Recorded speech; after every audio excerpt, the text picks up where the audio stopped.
In the mythology of American capitalism, IBM stands as the ultimate god of efficiency. For decades, their army of salesmen in starched white shirts defined the modern world.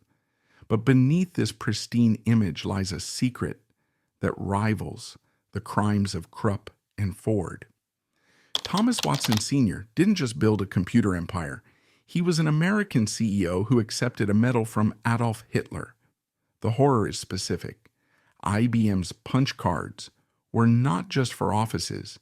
They were custom designed to organize Nazi concentration camps. The numbers tattooed on the arms of Jewish victims, they originated from IBM's coding system. And the most chilling fact, IBM didn't just sell the machines, they maintained them monthly, profiting from every soul processed into the gas chambers. From a prison cell to a corporate empire.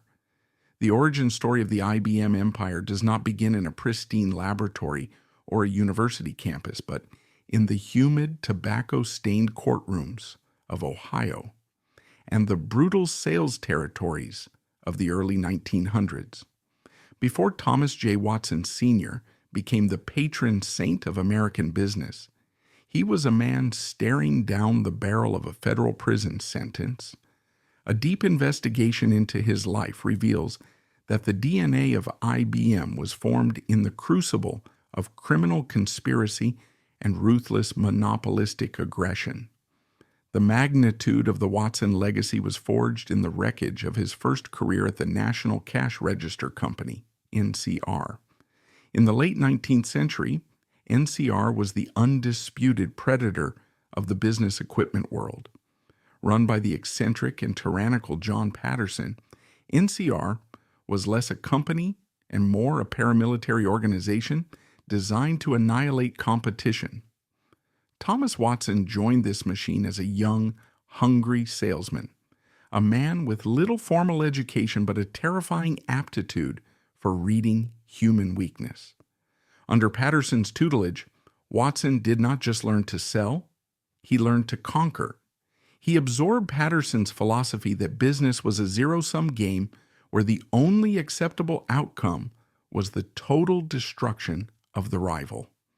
Watson rose through the ranks to become Patterson's second in command, and in doing so, he became the architect of one of the most notorious corporate crimes of the era. The knockout department was Watson's masterpiece. This secret division of NCR existed for a singular purpose: to drive competitors out of business through illegal means. The mechanism was simple and devastating. Watson and his agents would set up shell companies that appeared to be independent sellers of used cash registers. These front operations would flood the market with cheap machines, undercutting the prices of legitimate competitors until they bled dry. They would intimidate customers, bribe employees of rival firms to sabotage machines, and spread disinformation. It was industrial warfare disguised as commerce. The federal government eventually took notice. In 1912, a year defined by the sinking of the Titanic, Thomas Watson Sr. faced his own catastrophe. He was indicted alongside Patterson and other NCR executives for violating the Sherman Antitrust Act.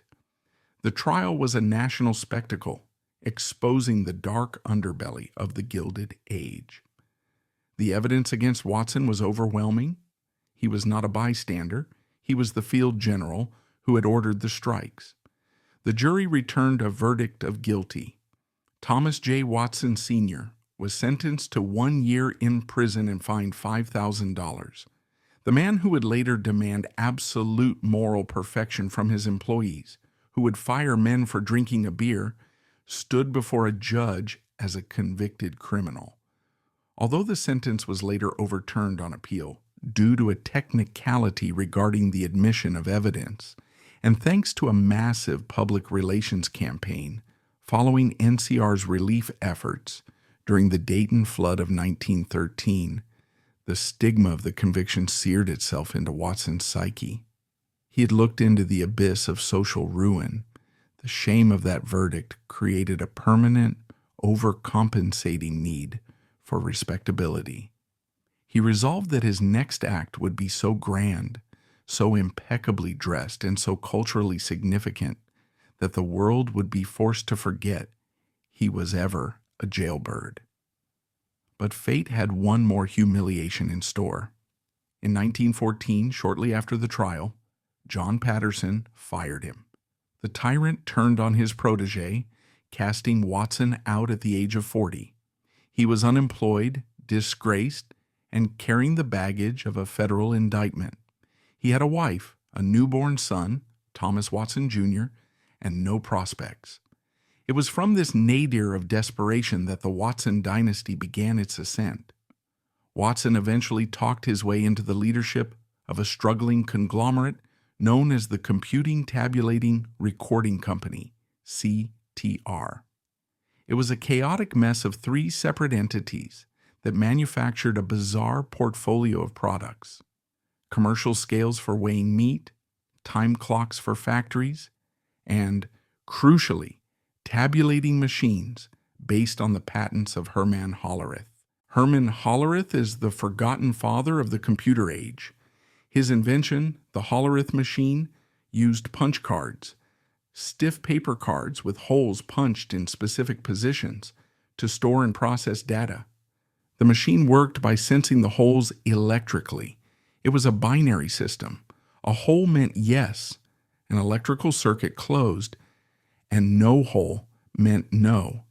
It was primitive, loud, and clunky, but it was the first time humanity had mechanized the act of counting. Watson looked at this strange machine and saw the future. While the scales and time clocks were steady earners, the tabulating machine was a tool of control. As the world industrialized, governments and corporations were drowning in data. They needed to count citizens, inventory, freight cars, and insurance policies. Watson realized that whoever controlled the flow of information would control the economy.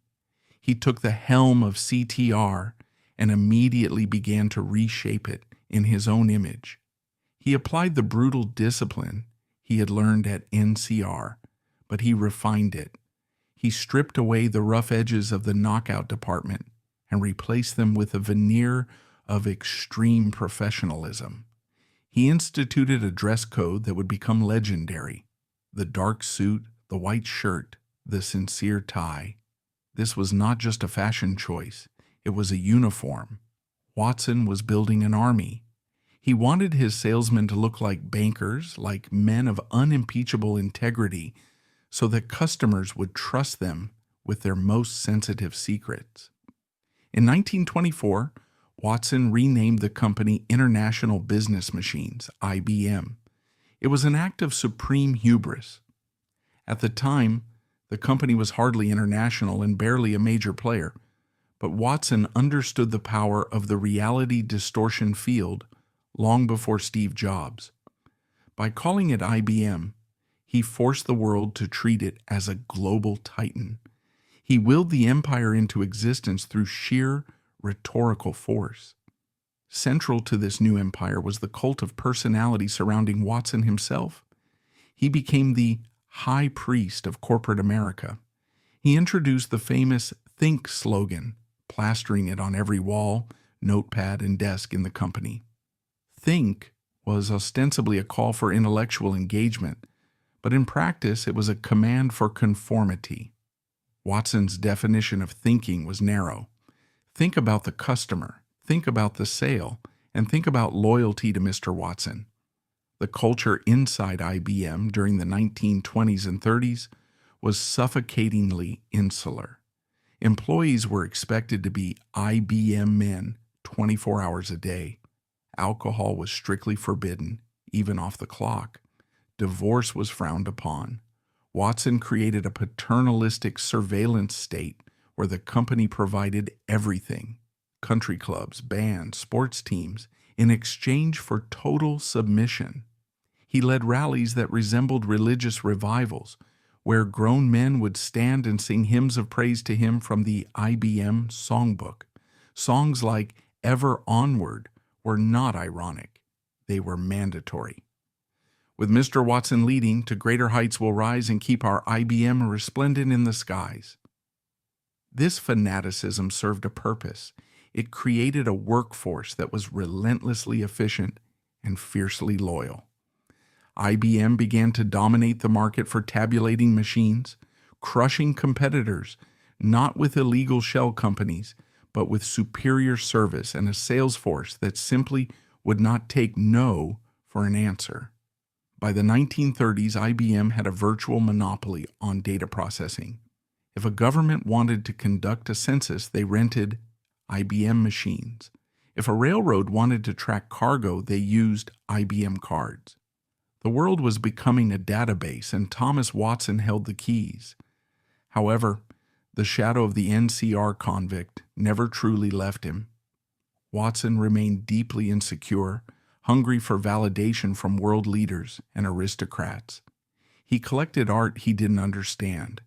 He sought decorations and medals from foreign governments to pin to his chest, tangible proofs that he was a great man.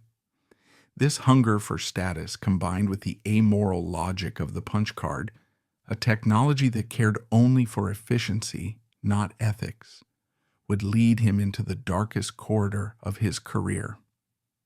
As the 1930s progressed, a new regime in Germany began to look for ways to organize its population, to sort the desirable from the undesirable. They needed a system that could process millions of citizens, cross-referencing their ancestry, religion, and location. They needed efficiency. They needed IBM. And Thomas Watson, the man who had rebuilt his life from the ashes of a prison sentence, saw not a moral precipice, but a magnificent business opportunity. The stage was set for the Handshake with the devil, a partnership that would turn the gleaming white shirts of IBM into the accountants of the Holocaust. The transformation of the computing, tabulating, recording company into international business machines was not merely a corporate rebranding. It was an act of social engineering that bordered on the theological. Thomas J. Watson Sr. understood perhaps instinctively that a man working for a paycheck is a mercenary, but a man working for a cause is a zealot. Mercenaries flee when the battle turns grim, but zealots die on the hill. Having narrowly escaped the ignominy of a prison cell, Watson resolved to insulate himself with a wall of absolute loyalty. He did not set out to build a workforce in the traditional sense. He set out to build a congregation. The culture he installed at IBM during the 1920s and 1930s serves as a forensic prototype for the modern corporate cult, a closed system where the identity of the individual is systematically harvested and replaced with the identity of the brand. Internal documents and employee testimonies from this era reveal the totalitarian nature of the IBM environment. It was a velvet-lined cage, comfortable but inescapable. Watson positioned himself not as a CEO, but as a benevolent patriarch, a father, in the most literal and controlling sense. He offered his employees, almost exclusively white Protestant males, a lifetime of security. In an era of economic volatility, where the Great Depression was shattering lives, Watson offered a promise. If you give me your soul, I will give you a job for life. You will never be fired. Your family will be cared for. You will belong to something greater than yourself. The price of this admission was conformity. The most visible manifestation of this control was the IBM uniform. Watson enforced a dress code so rigid it rivaled the military. Every salesman, every executive, and every aspiring manager was required to wear a dark suit, a stiff white collar, and a sincere tie. This was not a suggestion. It was a mandate. The white shirt became a symbol of the IBM man. Psychologically, this served a dual purpose. Externally, it projected an image of supreme professionalism, distinguishing the IBM representative from the chaotic, cigar-chomping salesman of the competition. Internally, it acted as a mechanism of de-individualization. When a man puts on a uniform, he sheds a portion of his personal autonomy. He becomes a unit in a collective. Walking into an IBM office in 1930 was like walking into a hall of mirrors. Everyone looked the same, everyone sounded the same, and everyone answered to the same God. This visual homogenization was reinforced by a relentless ideological bombardment. The centerpiece of this indoctrination was the Think campaign. Watson claimed that think was an exhortation for creativity. He wanted his men to use their brains. But a forensic analysis of the slogan's application reveals a darker, more Orwellian intent. The signs were ubiquitous. They hung in offices, in factories, in hallways, and were stamped on notebooks. The word was a command, not an invitation. It functioned as a Pavlovian trigger. In the context of Watson's autocracy, think meant think like Watson. It meant aligning one's mental processes entirely with the corporate objective. It did not encourage dissent or innovation outside the established parameters. It encouraged a hyper-focus on efficiency and sales. The irony, of course, is that a workforce trained to think only in approved channels eventually loses the capacity for moral reasoning, a deficit that would prove catastrophic when the company began processing data for the Third Reich. If the visual and intellectual environments were controlled, the emotional environment was manufactured through ritual. The IBM songbook stands as perhaps the most bizarre artifact in the history of American business. Watson believed in the power of communal singing to forge bonds of loyalty. This was a technique he had observed at NCR, but he elevated it to a high art. The company published a booklet titled Songs of the IBM, which contained over 100 anthems set to the tunes of popular religious hymns or patriotic marches. These were not casual jingles. They were hymns of praise directed specifically at Thomas J. Watson Sr.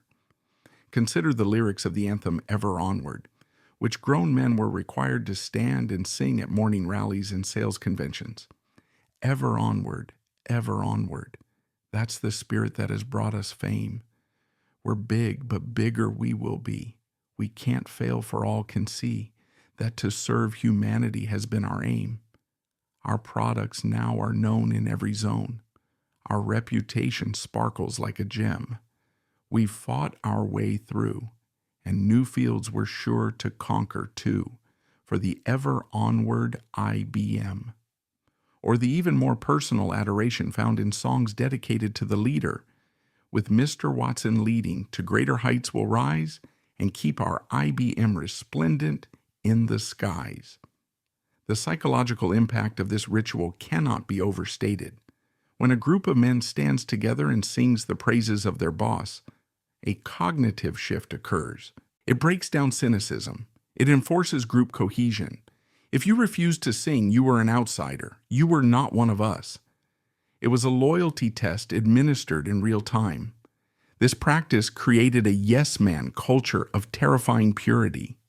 Dissent was not just professional suicide. It was social heresy.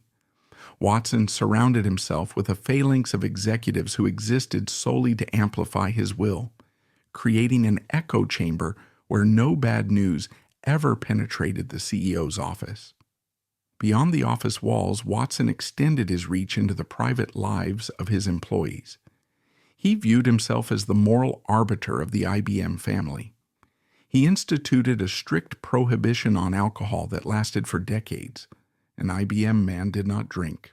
An IBM man did not carouse. Even off the clock, at a private dinner in his own home, an employee knew that ordering a glass of wine could get back to the old man. This puritanical streak was rooted in Watson's own insecurities and his desire to distance himself from the rough-and-tumble image of his youth. He wanted IBM to be clean. This cleanliness extended to the wives of the employees.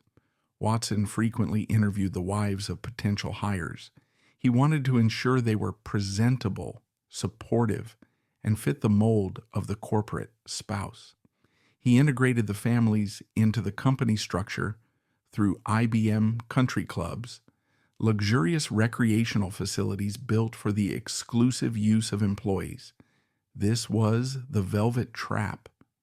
By providing the golf course, the swimming pool, and the social circle, Watson ensured that leaving IBM meant losing one's entire social existence. The company was not just the employer, it was the community, the church, and the state. However, the most insidious tool of control was the open door policy. Watson famously declared that his door was always open. Any employee, from the lowliest janitor to the highest vice president, could walk into his office and present a grievance. On the surface, this appeared to be radical democracy. In forensic reality, it was a masterstroke of surveillance. The policy encouraged employees to bypass their immediate supervisors and report directly to Watson. This allowed him to gather intelligence on his own managers. It created a culture of snitching, where loyalty to Watson superseded loyalty to one's team. It kept the middle management in a state of constant fear, knowing that any subordinate could destroy them with a 5-minute conversation with the old man. This total control fed Watson's narcissism, which grew to monstrous proportions. He began to believe his own myth. He commissioned portraits of himself. He accepted honorary degrees. He traveled the world like a head of state, meeting with kings and presidents.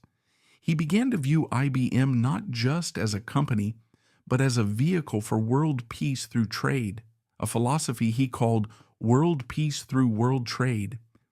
It was this delusion of grandeur that blinded him to the nature of the monsters he would soon befriend.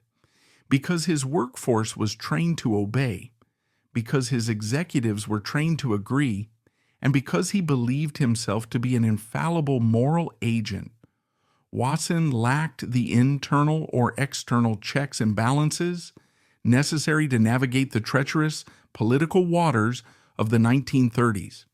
When the Nazi Party rose to power in Germany, Watson did not see a threat to humanity. He saw a management problem that could be solved with efficiency. He saw a government that, like IBM, valued order, discipline, and data. The IBM man, conditioned to wear the uniform, follow the leader, and suppress individual thought, was the perfect counterpart to the organization man of the Third Reich. The culture of conformity that Watson built in New York did not just sell typewriters, it created the psychological conditions that allowed the company to facilitate the Holocaust without a single ripple of internal protest. The cult of Watson was a machine designed for speed and obedience. It had an accelerator, but it had no moral brake. And as the dark clouds gathered over Europe, Thomas Watson Sr. was sitting in the driver's seat surrounded by a choir of singing salesmen, steering his pristine white-shirted army directly into the heart of darkness. The high priest had built his temple, but he was about to open the doors to a congregation of devils. How IBM destroyed its past to rule the modern world.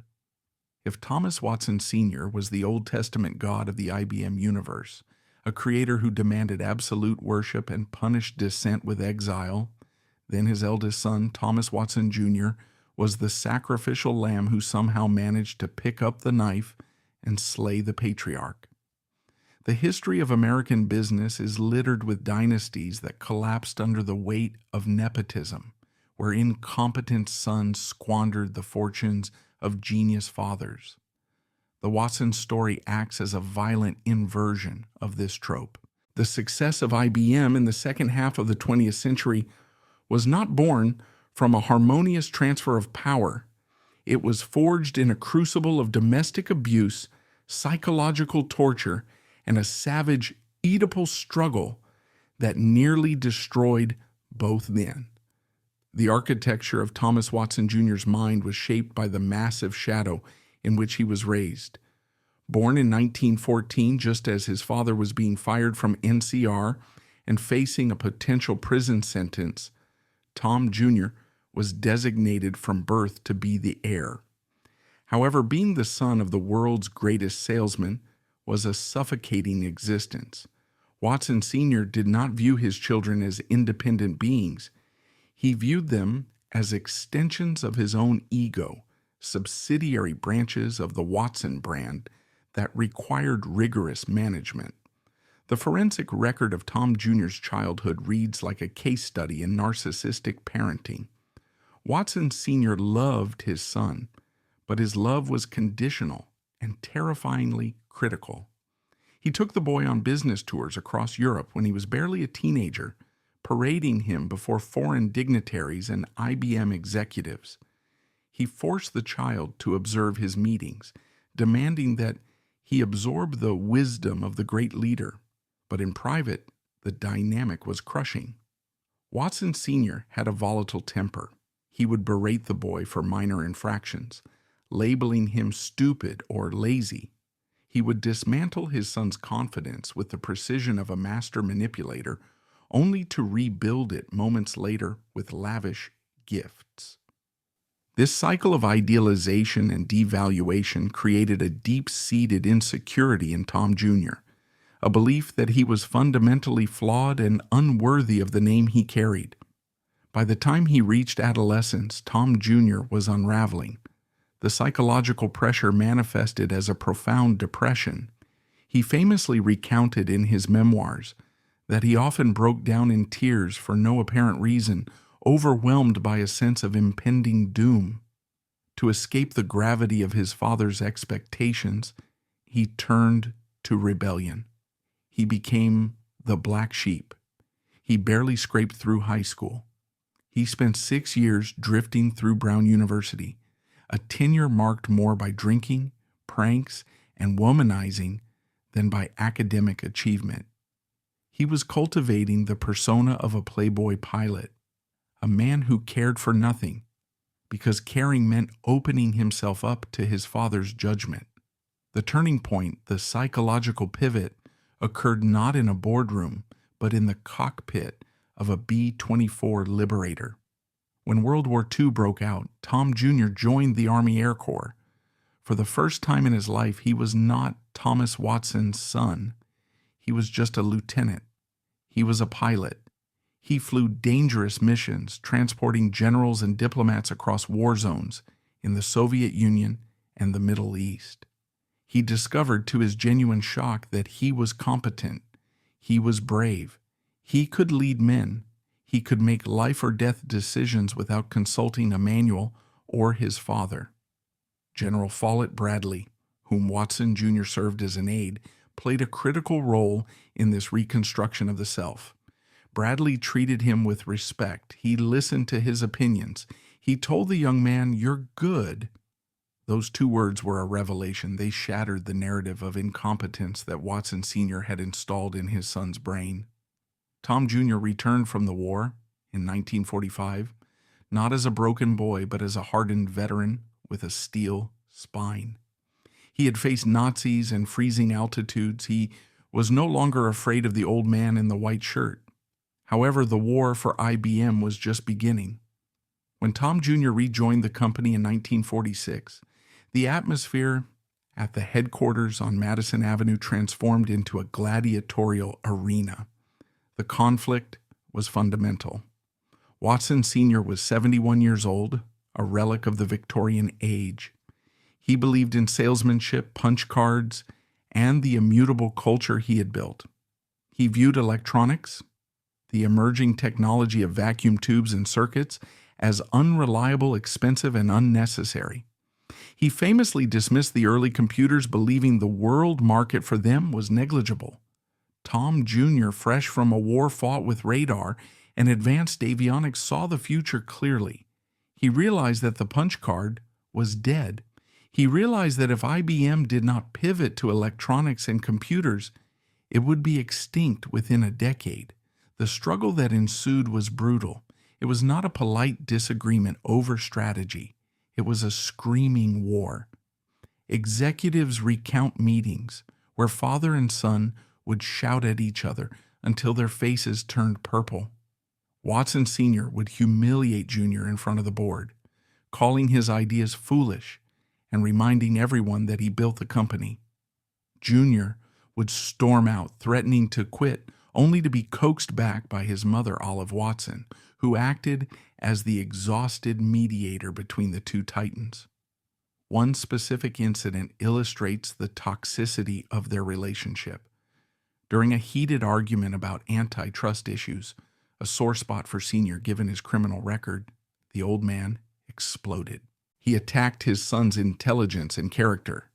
Tom Jr., pushed to the breaking point, reportedly grabbed a knife from a table, some accounts say a letter opener, and slammed it down, screaming back at his father. It was a scene of Shakespearean madness. The son was literally fighting to kill the father's legacy to save the father's company.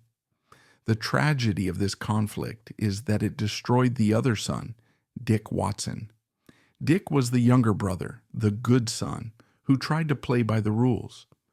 He left Brown University early to join the war, then returned to IBM, hoping to find a place in the hierarchy. But the ferocious energy of the battle between Tom and the patriarch sucked all the oxygen out of the room. Dick was caught in the crossfire, unable to match Tom's aggression or his father's dominance. He eventually resigned, a casualty of the dynastic war, and died young, a broken man who never escaped the family gravity well. By the mid-1950s, the technological tide had turned decisively in Tom Jr.'s favor. The release of the IBM 701, the company's first large-scale electronic computer, often called the defense calculator, proved that Jr. was right. The customers wanted speed. They wanted electronics. The punch card empire was crumbling. The final transfer of power in May 1956 was not a celebration. It was a capitulation. Thomas Watson Sr. was 82 years old and dying. His body was failing and his grip on reality was slipping. In a final lucid maneuver, Tom Jr., aided by his mother, effectively cornered the old man. They orchestrated a board meeting where Sr. formally handed over the title of CEO to his son.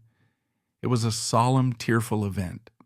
Sr. signed the papers, surrendering the crown he had worn for 42 years. 6 weeks later, Thomas Watson Sr. was dead. The death of the father released the son, but it also terrified him. Tom Jr. was now alone at the helm of a massive lumbering ship that was heading into the uncharted waters of the computer age. He was haunted by the fear that he would be the one to crash it. This anxiety drove him to make the boldest gamble in business history. The internal war with his father had ended, but the war for the company's survival was just beginning. To exorcise the ghost of the patriarch, Tom Jr. knew he couldn't just manage the empire. He had to reinvent it. And to do that, he would have to destroy the very machine that built it. The succession of the Watson dynasty serves as a dark lesson in the price of greatness. It proves that visionary leadership is often fueled by deep pathological insecurity. Thomas Watson Sr. built a cult to hide his shame. Thomas Watson Jr. was about to risk the entire family fortune to hide his fear. They were two wounded men who used the world economy as their therapy session. And while they created billions of dollars in wealth, the emotional wreckage they left behind, the broken brother, the screaming matches, the silent dinners, remains the hidden overhead cost of the information age. The computer was born not from logic, but from the friction between a father who wouldn't let go and a son who had to destroy the past to breathe. The death of Thomas Watson Sr. in 1956 marked the end of the patriarchal era at IBM, but it did not immediately dispel the ghosts that haunted the quarters of the headquarters on Madison Avenue. Thomas Watson Jr., the rebellious prince who had spent his life suffocating under the weight of his father's expectations, finally held the crown. However, he inherited a kingdom that was built on a crumbling foundation. The Hollerith punch card, the technology that had made the family wealthy and facilitated the darkest bureaucracies of the 20th century, was dying. The dawn of the electronic age was breaking, and competitors like Univac were already fielding machines that could process data thousands of times faster than the clunky mechanical sorters of the old man. Watson Jr. faced an existential crisis. He could continue to milk the profits of his father's obsolete machines and watch the empire slowly rot, or he could risk everything to reinvent the company from the ground up. The psychological profile of Watson Jr. during this period is one of manic anxiety. He was driven by a terror of failure, convinced that he would be the son who destroyed the dynasty. This fear metastasized into a radical aggression. He determined that the only way to excise the ghost of his father was to physically dismantle the technology his father loved. He would not just upgrade IBM, he would burn the old IBM to the ground and build a new one made of silicon and logic. This scorched earth strategy coalesced into a single, code-name project that would become the biggest private industrial investment in history, System/360. In the early 1960s, the computer industry was a chaotic, fragmented mess. IBM produced several different lines of computers, each designed for a specific purpose, one for scientists, one for accountants, one for banks. None of these machines could talk to each other.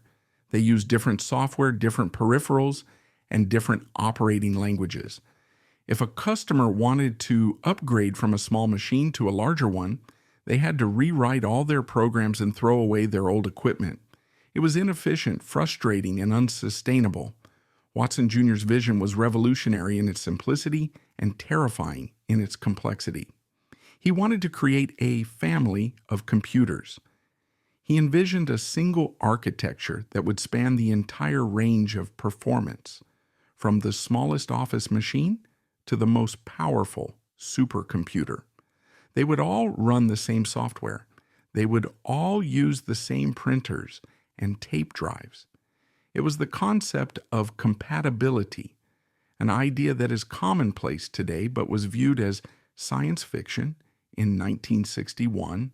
The project was officially announced internally as the new product line, but it soon became known as the $5 billion gamble.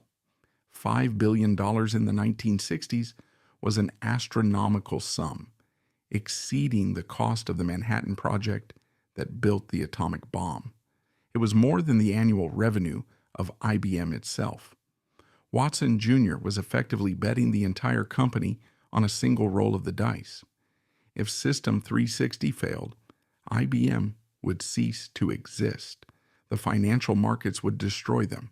The competitors would cannibalize the remains. The development of System/360 was a descent into corporate hell. It required the coordination of over 60,000 new employees.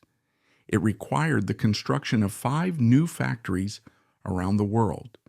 It required the invention of new technologies that did not yet exist, such as the solid logic technology, SLT, hybrid circuits. The logistics were a nightmare. The software development alone, led by the brilliant but beleaguered Fred Brooks, became a legendary quagmire of delays and bugs, eventually inspiring Brooks to write the seminal book The Mythical Man Month, which chronicled the disaster. Inside the company, a civil war erupted. The old guard, the executives who had risen through the ranks selling punch cards and mechanical sorters, viewed System/360 as suicide.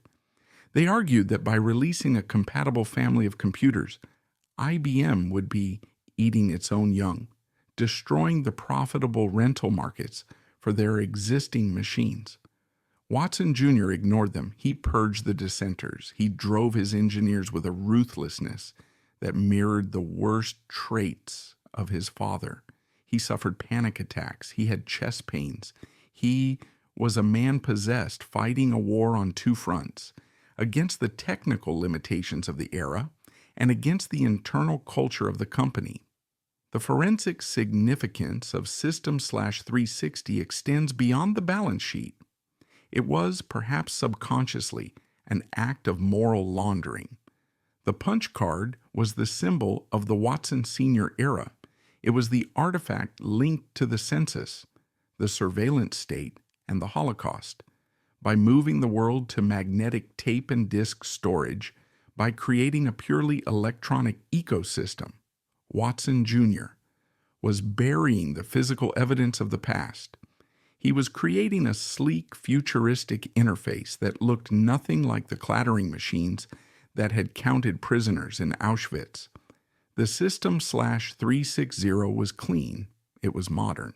It was the machine of the space age, not the machine of the dark age. On April 7, 1964, Thomas Watson Jr.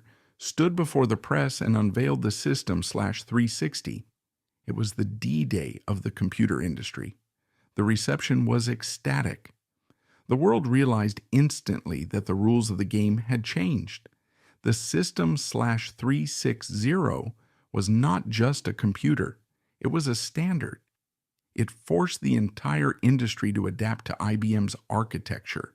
Competitors like GE, RCA, and Honeywell were left scrambling in the dust, unable to match the sheer scale and integration of the IBM ecosystem. Orders flooded in. Banks, insurance companies, governments, and the space program all lined up to buy the new machines.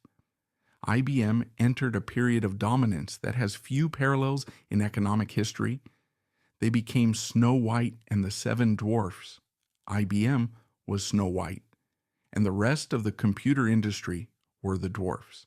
They controlled 70% of the global market. They were more profitable than the oil companies. The stock price soared, making the Watson family one of the richest dynasties in America. However, this dominance came with a new kind of scrutiny. The immense power of the System/360 attracted the attention of the United States Department of Justice. In 1969, the government filed a massive antitrust lawsuit against IBM, accusing it of illegal monopolistic practices. The suit alleged that IBM used predatory pricing, vaporware, announcing products that didn't exist to freeze the market, and bundling tactics to destroy competition. For Watson Jr., this was a bitter irony. His father had started the dynasty with an antitrust conviction in 1912. Now, at the height of his own success, Watson Jr. was facing the same accusation. The United States versus IBM case would drag on for 13 years, a legal Vietnam War that drained the company's energy and focus. But unlike his father, Watson Jr. did not go to jail. He had built an entity too big to fail and too complex to dismantle. The System/360 also fundamentally changed the relationship between humanity and data. Before 1964, computing was a batch process. You handed a stack of cards to an operator and waited hours for a result. With the System/360 and its peripherals, computing became interactive. It laid the groundwork for the modern world of real-time databases, airline reservation systems, and eventually the Internet. It completed the transition that Watson Sr. had started, the conversion of the world into data. But the dark side of this efficiency remained. The System/360 was used by the American military to orchestrate the Vietnam War.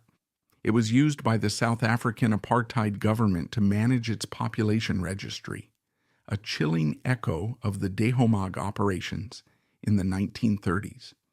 The technology had evolved, but the ethical vacuum at the center of the machine remained. The computer was still a tool that amplified the intent of its user, whether that intent was to cure cancer or to enforce segregation. Thomas Watson Jr. retired from IBM in 1971, following a heart attack that served as a final warning from his body. He had won. He had surpassed his father. He had saved the company. He had ushered in the information age. But as he stepped away, leaving the company in the hands of professional managers, the Watson dynasty's direct control over the Blue Giant began to fade. They became philanthropists, ambassadors, and sailors, drifting away from the source of their power. The legacy of the system /360 is the world we live in today. It proved that in the technology business, the only way to survive is to cannibalize yourself. It proved that consolidation and standardization are the natural end states of unregulated capitalism. And on a deeper, more forensic level, it served as the ultimate act of repression. The gleaming air-conditioned server rooms of the post-war era, filled with the hum of IBM mainframes, were designed to look like the future. They were designed to make us forget that the data they processed was born from a lineage of punch cards that once tallied the dead in the mud of Europe. Watson Jr. succeeded in his gamble. He built a machine so loud and so powerful that it drowned out the screams of the past. Did the founder of IBM know he was helping Hitler organize a genocide? By the late 1930s, the clouds of war were gathering over Europe with undeniable menace. The Nuremberg laws had stripped Jews of their citizenship. The rhetoric of the Third Reich was openly genocidal, and the German military machine was rearming in violation of international treaties. In this atmosphere of escalating terror, most American executives retreated, viewing Germany as a moral pariah and a financial risk. Thomas J. Watson Sr., however, saw something different. He did not see a regime of monsters. He saw a market of boundless potential. And in 1937, he traveled to Berlin not to condemn the dictator, but to accept his highest honor. This event, known in forensic history as the Handshake with the Devil, stands as the definitive proof that for the Watson dynasty, the pursuit of profit had completely metastasized, consuming the last remnants of ethical judgment. The centerpiece of this tragedy is an object of grotesque beauty, the merit cross of the German eagle with star, Verdienstkreuz des Deutschen Adlerordens. This was not a trinket given to low-level functionaries. Created by Adolf Hitler himself, it was the highest distinction the Third Reich could bestow upon a foreigner. It was a heavy enameled Maltese cross, emblazoned with golden eagles clutching swastikas, designed to reward those who had rendered great services to the German Reich. When Thomas Watson Sr. stood in Berlin on June 28, 1937, and allowed this medal to be placed around his neck, he was effectively accepting a knighthood from hell. The forensic question is, why? Why would the head of America's most respectable corporation, a man who preached think and forbade his employees from drinking beer, align himself so publicly with a regime of thugs? The answer lies in the toxic intersection of Watson's monumental ego and IBM's bottom line. By 1937, Watson was serving as the president of the International Chamber of Commerce, ICC. He had convinced himself of a delusional philosophy he called world peace through world trade. Watson believed that commerce was the universal solvent for conflict. He argued that if nations were bound together by trade routes and shared ledgers, war would become impossible because it would be unprofitable. In his mind, Hitler was not a madman. He was simply a difficult customer, a nationalist CEO who needed to be managed, flattered, and integrated into the global market. Watson believed he could tame the Nazi beast with punch cards and polite dinner conversation. This naivety, however, was a convenient camouflage for greed. The undeniable reality was that De Homag, Deutsche Hollerith GmbH, IBM's German subsidiary, was a cash cow of staggering proportions. Under the Nazis, Germany had become IBM's second largest territory, surpassed only by the United States. The Third Reich was obsessed with efficiency, rearmament, and racial purity, all of which required massive data processing capabilities. They needed to count soldiers, inventory raw materials, and, ominously, identify undesirables. IBM provided the technology to do it all. The profits from Dehomag were so immense that IBM had to use complex accounting maneuvers to funnel the money out of Germany. The medal, therefore, was not a gesture of peace. It was a receipt. It was Hitler's way of saying, "Thank you," for the technology that was making his dictatorship run on time. The ceremony in Berlin was a surreal piece of theater. Watson arrived in the German capital like a visiting head of state. He was feted by Nazi high command. He dined with Hjalmar Schacht, the Minister of Economics. The city was draped in swastikas. The persecution of Jews was already visible on the streets. The signs saying "Jews unwanted" were posted in shop windows. Yet Watson chose not to see them. He was blinded by the glare of his own importance.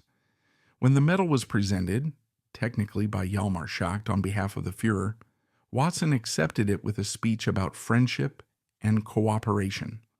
He told the gathered Nazis that trade barriers were the true enemy of peace.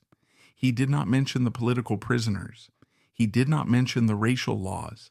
He accepted the swastika-adorned cross and promised to wear it with pride. Back in New York, the medal became a prized possession. Watson displayed it. He was proud of his relationship with the New Germany. He told colleagues that Hitler was a dynamic leader who was simply misunderstood by the American press. This period represents the nadir of Watson's moral intelligence. He had surrounded himself with yes-men for so long that he had lost the ability to distinguish between flattery and manipulation. The Nazis played him perfectly. They fed his ego, gave him a shiny medal, and in exchange, he gave them the legitimacy of the IBM brand. However, the alibi of world peace through world trade began to crumble as the tanks rolled. In 1939, Hitler invaded Poland. The world plunged into war. The difficult customer had become the enemy of civilization. Suddenly, the medal around Watson's neck was no longer a symbol of international diplomacy. It was a target. American public opinion turned violently against Germany. Jewish leaders in New York, who had long suspected IBM's complicity, began to speak out. Employees at IBM questioned why their leader was decorated by the man bombing London. Watson faced a crisis. His carefully cultivated image of American patriotism was at risk. If he kept the medal, he looked like a traitor. If he returned it, he risked losing the German market and the assets of Dehomag. For months he dithered. He tried to maintain a business-is-business stance, but by June 1940, as France fell to the Nazi blitzkrieg, the pressure became unbearable. Watson made a calculated decision to cut his losses. He wrote a letter to Adolf Hitler, ostensibly returning the Merit Cross. The letter itself is a masterpiece of corporate equivocation. Watson did not condemn the genocide, which was not yet fully known, though the persecution was obvious. He did not apologize for his past support. Instead, he framed the return of the medal as a reaction to Hitler's policies towards France and Britain. He wrote, "In view of the present policies of your government, I am returning the Merit Cross of the German Eagle." It was a PR stunt, executed only when it became politically expedient. Watson made sure the letter was leaked to the press. He wanted the American public to see him rejecting Hitler. He wanted to rewrite the narrative from collaborator to patriot. Hitler's reaction was furious. He banned Watson from Germany and ostensibly seized Dehomag. This seizure, however, is one of the great myths of the IBM saga. While the Nazis took operational control of the subsidiary, the machines themselves, The precious Hollerith tabulators were not destroyed. They were not replaced. They continued to whir and click in Berlin, in Warsaw, and in the concentration camps, maintained by German technicians trained by IBM. And crucially, the profits continued to accumulate in blocked accounts, waiting for the war to end. The return of the metal did not stop the flow of technology. It merely drove it underground. IBM's Geneva office became a nexus for information laundering, allowing the company to maintain contact with its subsidiaries in occupied Europe. Watson had washed his hands of the metal, but he could not wash his hands of the ink. The handshake with the devil reveals the fatal flaw in the Watson philosophy. He believed that technology was neutral. He believed that a punch card had no politics. He failed to understand that when you sell a system of organization to a regime of murderers, you are not selling a neutral tool. You are selling the capacity to kill. The Hollerith machine did not pull the trigger, but it aimed the gun. It turned the chaotic, messy hatred of anti-Semitism into a streamlined, searchable database. By accepting the medal in 1937, Watson validated the Third Reich on the world stage. He told the American business community that it was okay to do business with Hitler. He provided a moral shield for the Nazis, allowing them to masquerade as a legitimate government while they prepared for the slaughter. The Merit Cross of the German Eagle eventually disappeared from Watson's desk, likely melted down or hidden in a dark vault. But the image of Thomas Watson Sr., the high priest of American capitalism, the man in the stiff white collar, saluting the swastika, remains the ghost in the machine. It is the stain that no amount of philanthropy or think signs can ever scrub away. He wanted to be a statesman. Instead, he became the unwitting logistician of the Holocaust. And as the war raged on, the machines he sold began to calculate a new kind of data. Not sales figures or census numbers, but the death toll of a people. When forensic historians sift through the wreckage of the 20th century, their attention is usually drawn to the kinetic instruments of violence: the tank, the bomber, the chemical gas canister, and the atomic bomb. These are the loud, visible machines that tear flesh and shatter cities, the obvious tools of warfare. However, the most terrifying weapon deployed during the Holocaust was made of stiff paper. It was rectangular, roughly the size of a dollar bill, and covered in 80 columns of mundane numbers. This was the IBM punch card, known technically in the 1930s as the Hollerith card.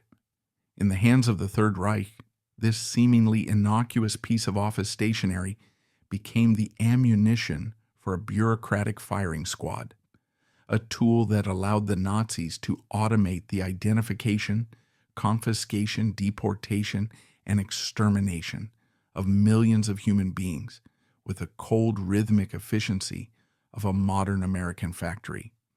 The true lethality of the punch card emerged from the logistical nightmare facing the Nazi regime. Adolf Hitler's vision of a racially pure Europe was not merely a spasm of chaotic violence, it was a massive continental engineering project. The Nazis intended to identify every person of Jewish descent across a territory of hundreds of millions, strip them of their citizenship and assets, move them across borders on trains that had to adhere to strict timetables, concentrate them in labor camps, and finally murder them. Attempting to execute a project of this magnitude by hand, using pen and paper ledgers, was logistically impossible. It was too slow, too prone to human error, and too resistant to cross-referencing. The final solution required a computer. Since the silicon chip did not yet exist, they utilized the next best thing: the Dehomag Hollerith machine. The technology, provided exclusively by IBM's German subsidiary Dehomag, operated on a simple binary principle that was revolutionary for its time. A card was divided into specific columns and rows, representing different data points.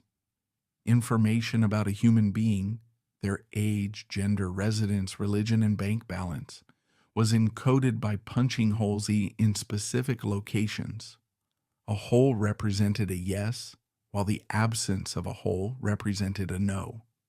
Once punched, these cards could be fed into a high-speed sorting machine capable of processing 24,000 cards per hour. A Nazi official could essentially ask the machine a complex query, such as finding all men between the ages of 18 and 40 living in Berlin who were practicing Jews and held bank accounts exceeding 10,000 Reichsmarks. The machine would whir, the gears would spin, and within minutes it would physically spit out the cards of every human being fitting that description. This was the search engine of the 1930s, and it was turned against the population. The collaboration began long before the death camps opened their gates. It started with the census. In 1933, and again in 1939, the Third Reich conducted a national census that was not a standard demographic survey, but a hunting expedition. IBM hired thousands of temporary workers to manually punch the data from the census forms onto millions of Hollerith cards. The crucial innovation introduced by IBM engineers working in concert with Nazi officials was the concept of racial sorting. They designed custom punch cards with specific columns dedicated to racial characteristics. They did not simply track religion, they tracked bloodlines, allowing the regime to trace a person's ancestry back generations, to find the Jewish blood hidden in a family tree. The results were catastrophic for the Jewish community. The 1933 census identified 2 million Jews in Germany, a figure far higher than the Nazis had estimated, because the machine successfully located the assimilated Jews, those who had converted to Christianity or married Aryans, but still carried the genetic stain according to Nazi ideology. The IBM machines tore away the veil of anonymity, turning every citizen into a known quantity, a data point stored in a massive central registry in Berlin. As the Nazi war machine rolled across Europe, the Hollerith machines followed in the wake of the tanks, constituting a blitzkrieg of data. In Poland, France, Holland, and Belgium, the first step of the Nazi occupation was often a census. Nazi officials, advised by IBM technicians, would seize the local population registries and immediately begin punching cards. This explains the terrifying speed with which the Nazis were able to round up local Jewish populations in occupied territories. They did not have to search house to house or rely on informants. They already had the list, and the list was printed by an IBM machine. But the horror of the Hollerith card reached its absolute zenith inside the concentration camps themselves. Forensic evidence recovered from sites like Auschwitz, Dachau, and Mauthausen proves that IBM technology was an integral part of the camp administration. These camps were not just killing centers, they were vast slave labor complexes that required precise management. The SS needed to know exactly how many prisoners they had, what skills those prisoners possessed, where they were located, and how fast they were dying. To manage this industrial operation, the SS established the Hollerith Abteilung, or Hollerith Department, within the camps. These were office barracks, often staffed by prisoner functionaries, where the clacking, whirring sound of IBM sorters and tabulators was the ceaseless soundtrack to the genocide.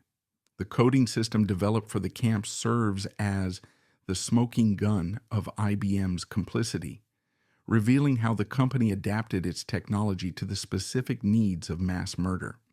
Forensic historians like Edwin Black have decoded the chilling logic of these columns. In column 3, which denoted racial origin, the number 8 was assigned to Jews, while the number 11 marked the Romani people. Even the method of murder was standardized in column 4, which tracked the departure code or cause of death. The number 3 signified natural death. The number 4 stood for execution by shooting, and the number 5 represented suicide. Most horrifying of all was the number 6, which stood for Sonderbehandlung, or special treatment, the Nazi euphemism for the gas chamber.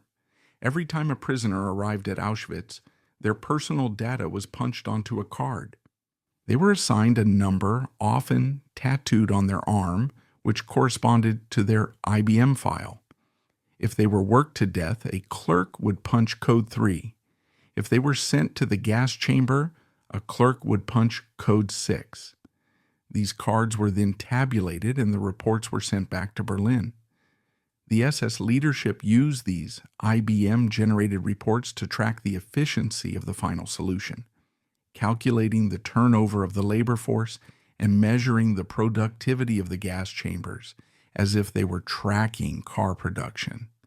The defense often raised by corporate apologists is that IBM New York lost control of its German subsidiary once the war began, and therefore Thomas Watson Sr. cannot be held responsible for the specific use of the machines in the camps. However, the forensic logistics of the IBM business model dismantles this alibi.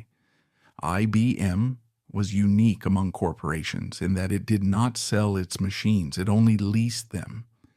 Every Hollerith machine in Nazi Germany, whether it was sitting in a Berlin bank or the Auschwitz administration block, remained the legal property of International Business Machines. This leasing model meant that the machines required constant maintenance. They were delicate, complex pieces of precision engineering that broke down frequently and needed spare parts. Furthermore, a Hollerith machine without cards is a useless metal box. The cards were a consumable resource like bullets for a rifle. Nazi Germany used hundreds of millions of cards a year, and Dehomag could not produce enough domestic stock to meet the demand. Forensic shipping records indicate that IBM sanctioned the shipment of massive quantities of paper card stock to its subsidiaries in Europe, knowing full well that Dehomag was the primary consumer. The specialized nature of the machines meant that German technicians had to be trained, and IBM maintained the training schools and the supply chain that kept the system running. There is also the matter of the royalties. Throughout the war, while American soldiers were fighting across Europe, the profits generated by Dehomag, money soaked in the blood of Code 8 prisoners, were carefully accounted for. They were not seized or destroyed. They were preserved in blocked accounts, waiting for the return of peace. Watson and IBM executives monitored these accounts and knew the subsidiary was wildly profitable. In a war zone, a subsidiary only generates record profits if it is serving the government's highest priorities. The silence of IBM New York regarding the source of these profits is a deafening admission of complicity.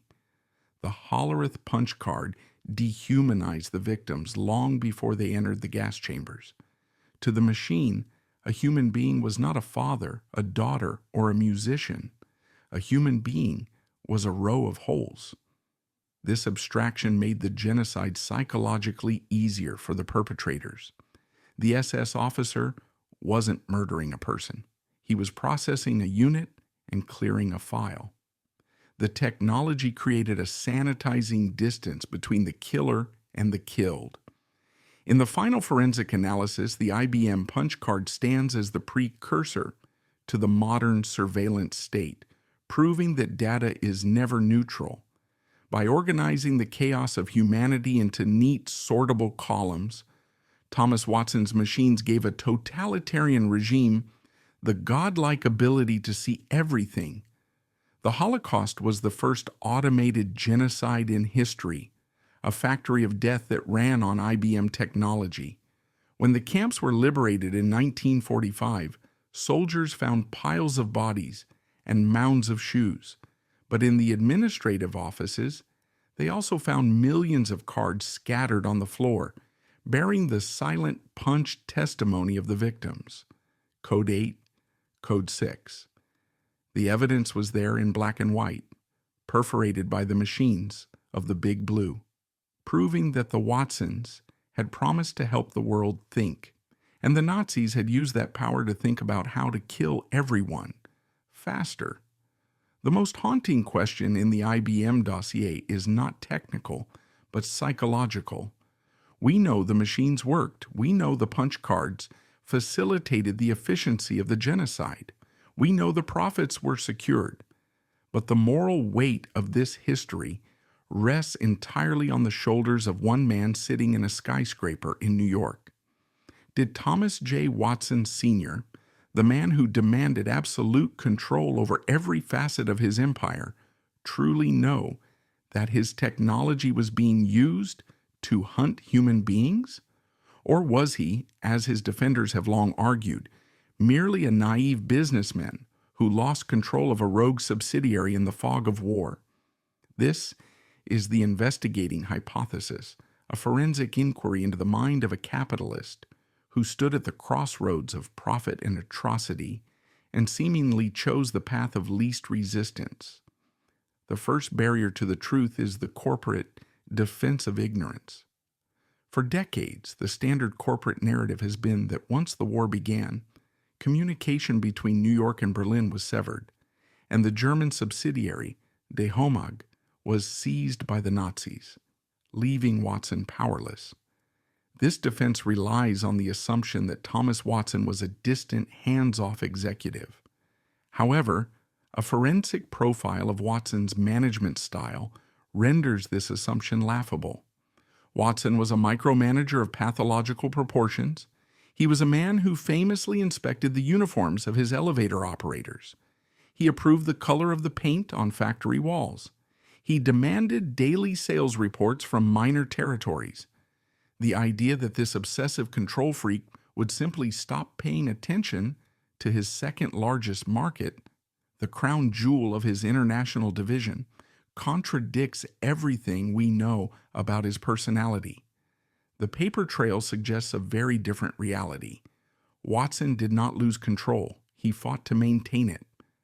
The relationship between Watson and the managers of De Homag, particularly the ardent Nazi Willi Heidinger, was not one of estrangement, but of intense, often bitter negotiation.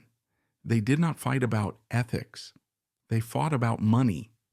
Throughout the 1930s, as the persecution of the Jews intensified, Watson's primary concern expressed in memos and letters was not the morality of the census, but the protection of IBM's monopoly and the repatriation of profits. He knew exactly what the machines were doing because the machines were the basis of the revenue. When De Homag requested more card stock or more spare parts, they had to justify the request. They had to explain that the Reich was undertaking a population inventory or a health survey. Watson, a man who built his career on understanding data, understood perfectly well that in Nazi Germany, a population inventory was a euphemism for a purge. The Geneva Conduit serves as the smoking gun of this ongoing collaboration. When direct communication between New York and Berlin became politically sensitive, IBM did not shut down the line. They simply rerouted it. They used their Swiss office in Geneva as a neutral buffer. Information, instructions, and financial reports flowed from Berlin to Geneva, and then from Geneva to New York.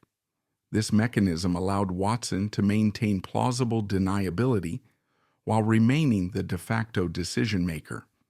Through this Swiss channel, he received regular reports on the extraordinary performance of the German division. He watched the bank balances in Berlin swell with Reichsmarks derived from government contracts. A CEO who truly opposed the actions of a subsidiary would have cut off the supply chain. He would have refused to send the specialized paper for the cards. He would have forbidden the transfer of replacement parts. Watson did none of these things. He kept the supply lines open until the very moment the United States government made it legally impossible to do so. And even then, the infrastructure he built continued to run on autopilot. There is also the matter of the Bonaberry incident and other specific intelligence that crossed his desk. IBM New York was not operating in a vacuum. They had executives traveling to Europe. They had press reports.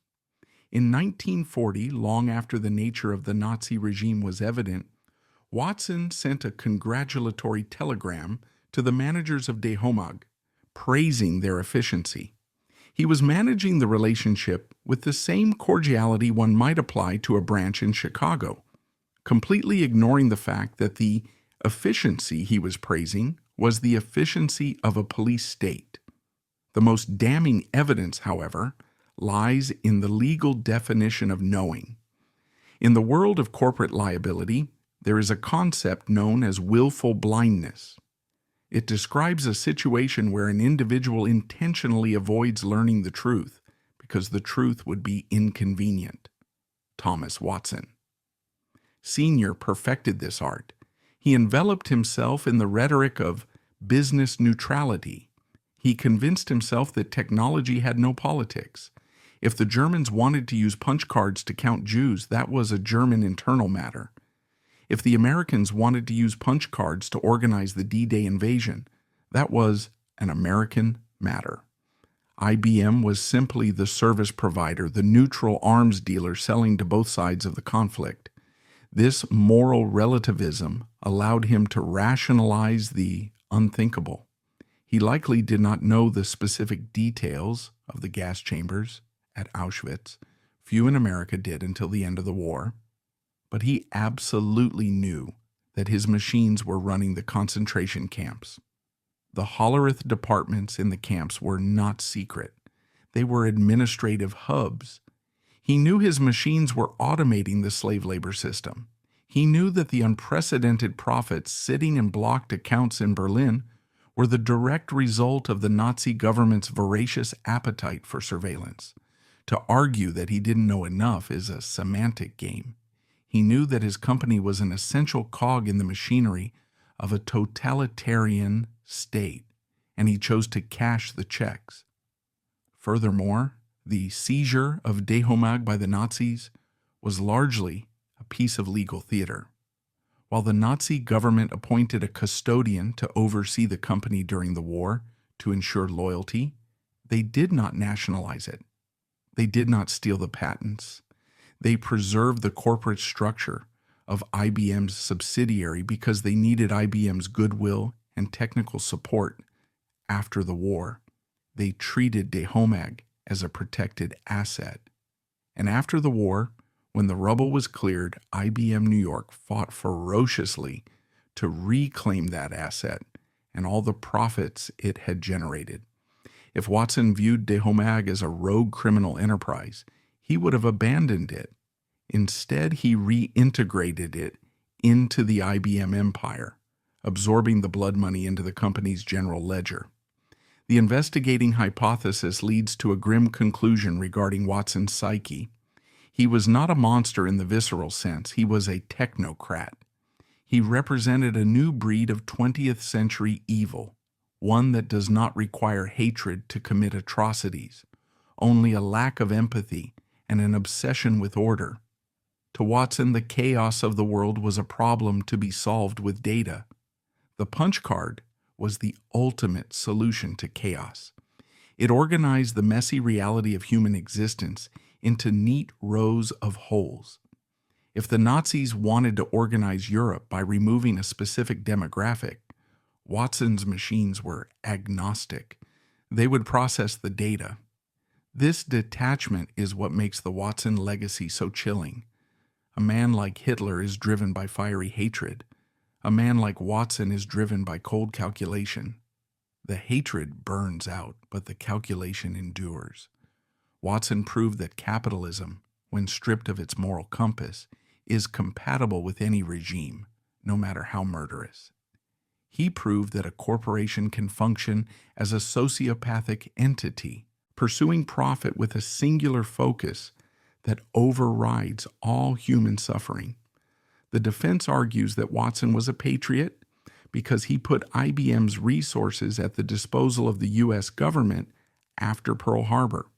And indeed, IBM machines were crucial to the Allied war effort, managing logistics, ballistics, and the Manhattan Project. But this pivot to patriotism was not a moral awakening.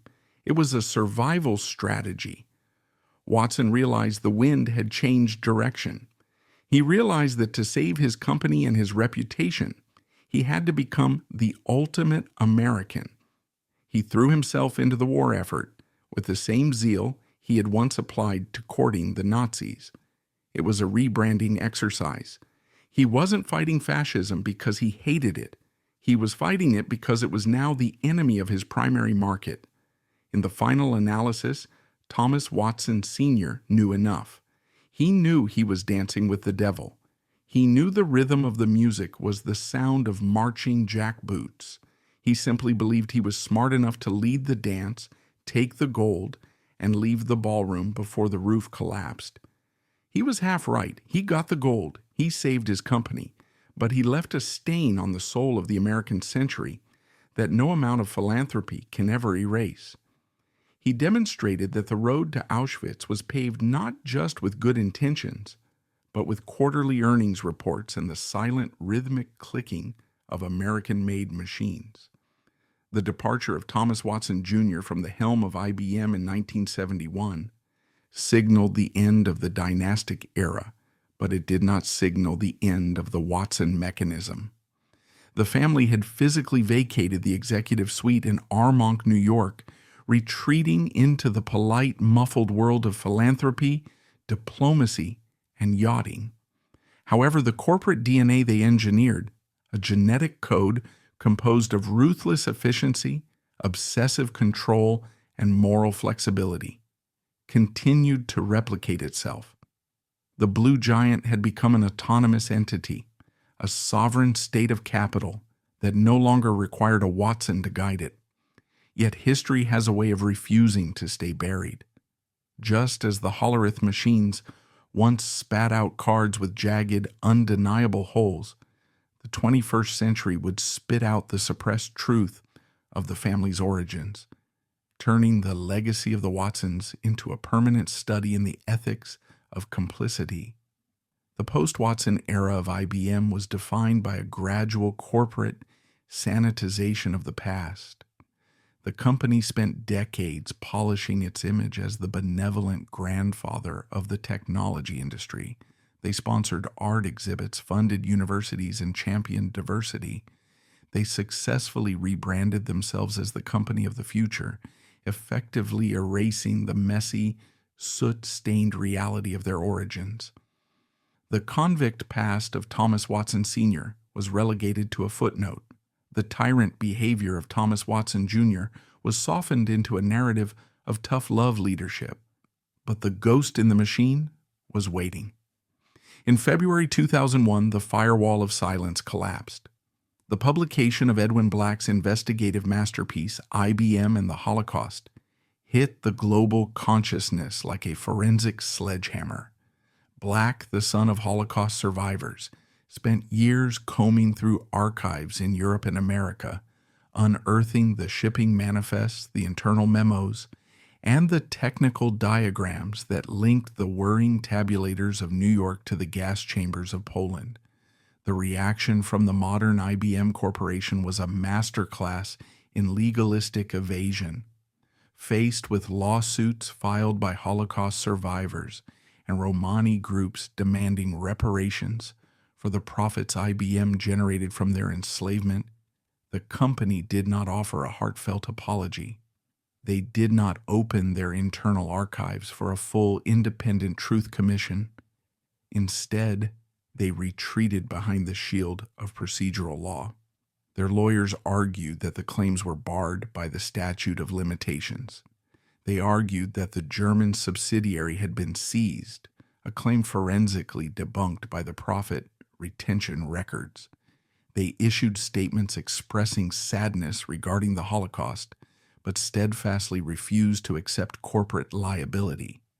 The lawsuits were eventually dismissed in U.S. courts not because IBM was innocent, but because too much time had passed. The mechanism of delay had worked. The Watsons had run out the clock. However, the moral verdict was not subject to a statute of limitations. The revelations fundamentally altered the way historians and ethicists view the information age. The Watson legacy was no longer just about the invention of the mainframe. It was about the invention of technological neutrality, the dangerous idea that a toolmaker is not responsible for how the tool is used. This is the Watson doctrine. We just process the data. We don't judge the data. This doctrine is the dark inheritance that the Watson family bequeathed to Silicon Valley. When we look at the modern scandals of data privacy, the way social media algorithms amplify hate speech, the way search engines facilitate surveillance, the way data brokers sell our identities, we are looking at the direct descendants of the Hollerith machine. Thomas Watson Sr. was the original technocrat who believed that efficiency was a virtue unto itself. He proved that if you make a system efficient enough, people will stop asking if it is right. What of the family itself? The Watson dynasty dissolved into the quiet obscurity of extreme wealth. Thomas Watson Jr. served as the United States ambassador to the Soviet Union under President Jimmy Carter, a final irony for a man who built the machines that calculated the trajectories of nuclear missiles during the Cold War. He died in 1993, eulogized as a titan of industry. His siblings and children scattered, becoming patrons of the arts and environmentalists. They live in a world insulated by the fortune built on the punch card, far removed from the moral compromises of the 1930s. There is no Watson Tower in New York. The family name does not carry the same cultural weight as Rockefeller or Ford, perhaps because the source of their power, the invisible processing of information, is harder to mythologize than oil or steel. But the physical evidence of their empire remains. The IBM headquarters in Armonk is a fortress of glass and stone, nestled in a manicured forest, projecting an image of serenity and order. It is a cathedral to the god of logic. Inside, the servers hum with the collective data of the world. They process banking transactions, airline schedules, medical records, and government secrets. They are the nervous system of the global economy. The tragedy of the Watson dynasty is that they built a machine that outgrew the human capacity for morality. Thomas Watson Sr. wanted to bring order to the chaos of the world. He succeeded, but he failed to realize that chaos is often where humanity lives, and that absolute order is indistinguishable from death. The Nazis loved IBM technology because it turned human beings into numbers, and numbers are easy to delete. The final forensic assessment of the Watson family is a warning. They demonstrated that the greatest atrocities are not always committed by men screaming slurs and wielding clubs. Sometimes they are committed by quiet men in white shirts who sit in air-conditioned offices, asking polite questions about efficiency and throughput. They demonstrated that the handshake with the devil is rarely a dramatic, sulfurous event. Usually, it is just a business meeting. It is a contract signed in triplicate. It is a medal accepted at a dinner party. As we stand deep in the 21st century, surrounded by algorithms that know us better than we know ourselves, the ghost of Thomas Watson Sr. is still with us. He is in the facial recognition cameras. He is in the credit scores. He is in the databases that track migrants. He is the architect of the quantified world. And the question he left unanswered in 1937 hangs over every line of code written today. Just because we can count everyone, does it mean we should? The blue giant still stands, casting a long, cold shadow. The Watsons are gone, but the punch card never truly disappeared. It just became digital, invisible, and omnipresent. The machine is still running, and it is still waiting for the next operator to punch in the code for special treatment.